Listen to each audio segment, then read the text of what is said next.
Bienvenue dans la troisième capsule d'ergonomie manutention, se décomposant en deux parties sur le redressement dos assis, la marche fessière, le redressement assis debout, la marche, l'abaissement debout assis, le transfert par pivot et l'abaissement assis dos.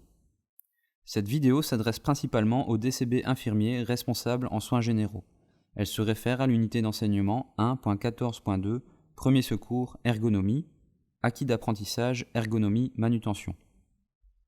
Les techniques présentées ci-après dans ces deux vidéos ont pour but de mobiliser un patient couché au bord du lit afin de l'asseoir, de l'amener ensuite dans un fauteuil ou une chaise roulante, pour l'installer ensuite sur les WC et le réinstaller au lit en position couchée par exemple.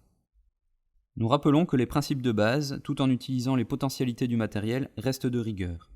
Il convient également de respecter la pudeur du patient avec une tenture ou un paravent et de le découvrir de sa literie afin de pouvoir le mobiliser.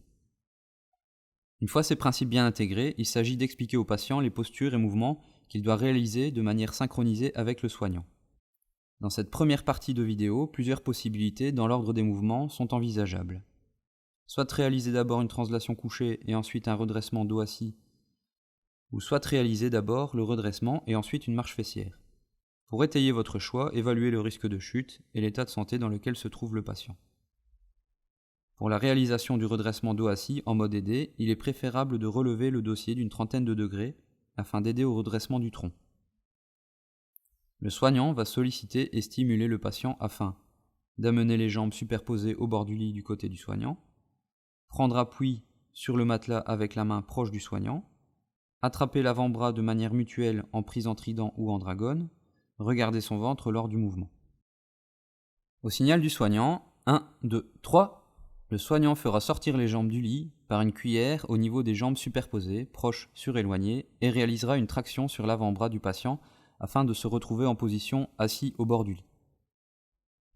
Une autre alternative est possible en réalisant un dosseret à la place de la traction sur l'avant-bras. Le patient devra alors venir chercher notre épaule opposée au signal 1, 2, 3 afin d'induire le mouvement. Les chaussures seront ensuite placées au patient et le lit baissé jusqu'à ce que les pieds du patient touchent le sol entièrement. Une marche fessière peut ensuite être réalisée afin d'amener le siège du patient au plus proche du bord du lit et obtenir un bon appui au sol pour faciliter le redressement assis debout. Le soignant demandera au patient de se pencher d'un côté puis de l'autre en le retenant avec une cuillère à l'épaule et tractera avec une cuillère sur la zone bassin-ischion la fesse du patient qui est décollée de la literie. Ou il peut se placer avec un genou dans le lit d'un côté puis de l'autre et avec une cuillère au niveau de la cuisse réaliser le même mouvement. Le redressement assis debout peut ensuite être entrepris.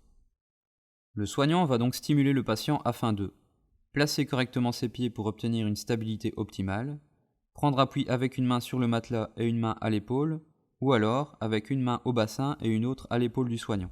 Le soignant réalisera des prises vestimentaires ou cuillères au bassin-ischion et à l'épaule du patient afin de le pencher vers l'avant et tracter son bassin.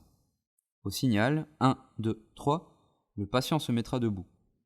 Il est donc ensuite possible de le faire marcher pour simplement déambuler ou l'accompagner pour se rendre aux toilettes ou encore l'installer dans un fauteuil à la salle à manger par exemple.